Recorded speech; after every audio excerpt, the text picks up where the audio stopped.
Assalamualaikum warahmatullahi wabarakatuh.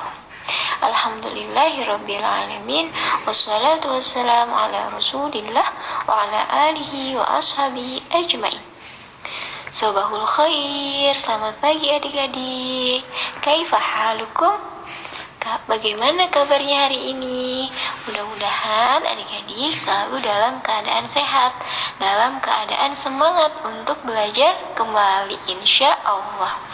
Nah adik-adik, hari ini kita akan belajar pelajaran fikih ya.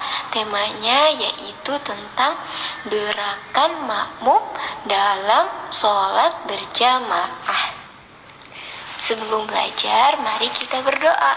Mudah-mudahan Allah memberikan kita ilmu yang bermanfaat. Bismillah. Allahumma anfa'ni bima 'allamtani wa 'allimni ma yanfa'uni wa zidni 'ilman. Amin. Nah adik-adik, gerakan makmum dalam sholat berjamaah itu ada 4 macam. Gerakan yang pertama yaitu mendahului imam. Gerakan mendahului imam yaitu ketika seseorang makmum melakukan gerakan-gerakan sholat mendahului imam. Contohnya misalnya Agung melaksanakan sholat berjamaah di masjid. Imamnya belum ruku, masih membaca Al-Fatihah, tapi Agung mendahului imam dengan ruku terlebih dahulu. Padahal imam masih membaca Al-Fatihah. Itu adalah contoh gerakan mendahului imam. Nah, apa hukumnya mendahului imam? Hukumnya yaitu haram. Tidak boleh kita mendahului imam ketika sholat. Rasulullah Shallallahu Alaihi Wasallam bersabda, Ayyuhan nas, inni imamukum, fala tasbiquni birruku'i, wala bisujudi, wala bilqiyami, wala bil insirafi, fa inni arakum amami wa min khalfi.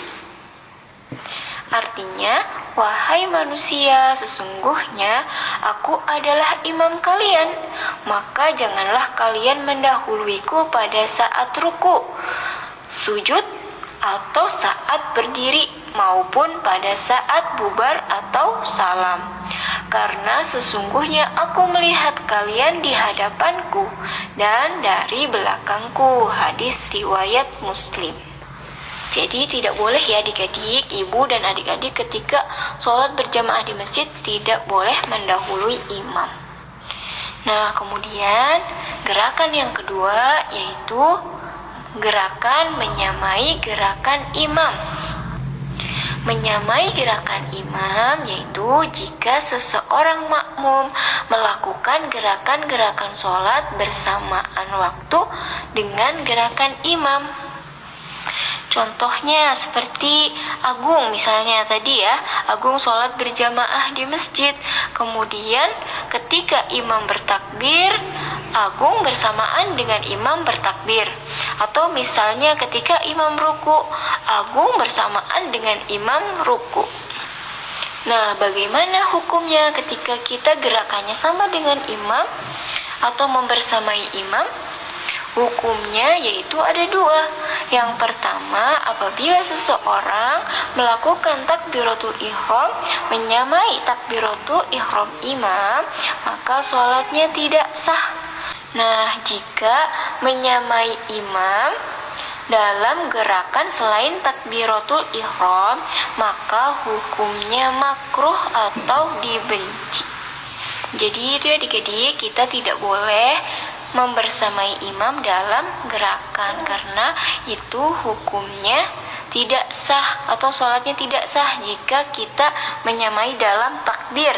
Namun jika kita menyamai dalam gerakan selain takbir, misalnya ruku, maka itu hukumnya yaitu makruh atau dibenci. Kemudian gerakan yang ketiga yaitu mengikuti gerakan imam. Mengikuti gerakan imam yaitu ketika makmum melakukan gerakan-gerakan sholat setelah imam melakukan gerakan-gerakan sholat tanpa menyamai ataupun mengakhirkannya. Contohnya, makmum bertakbir ketika imam telah bertakbir, atau misalnya makmum ruku ketika imam telah ruku. Para sahabat radhiyallahu anhum mengikuti gerakan-gerakan Rasulullah Shallallahu alaihi wasallam. Mereka ruku apabila badan Rasulullah telah membungkuk dan kepala beliau lurus dengan punggung beliau. Mereka sujud apabila Rasulullah Shallallahu alaihi wasallam telah menempelkan keningnya di tempat sujud, dan begitu seterusnya. Nah, kemudian hukum mengikuti gerakan imam. Apa hukumnya adik-adik? Wajib. Ya, hukumnya wajib mengikuti gerakan imam. Dalam hadis riwayat Muslim di situ dikatakan yang artinya, apabila kalian sholat maka dirikanlah saf, luruskanlah, dan hendaklah salah seorang dari kalian menjadi imam. Apabila ia bertakbir, maka bertakbirlah kalian setelahnya. Sesungguhnya imam itu ruku sebelum kalian ruku, dan berdiri dari ruku sebelum kalian. Kemudian Rasulullah Shallallahu alaihi wasallam bersabda, gerakan itu disusul dengan gerakan itu. Hadis riwayat Muslim.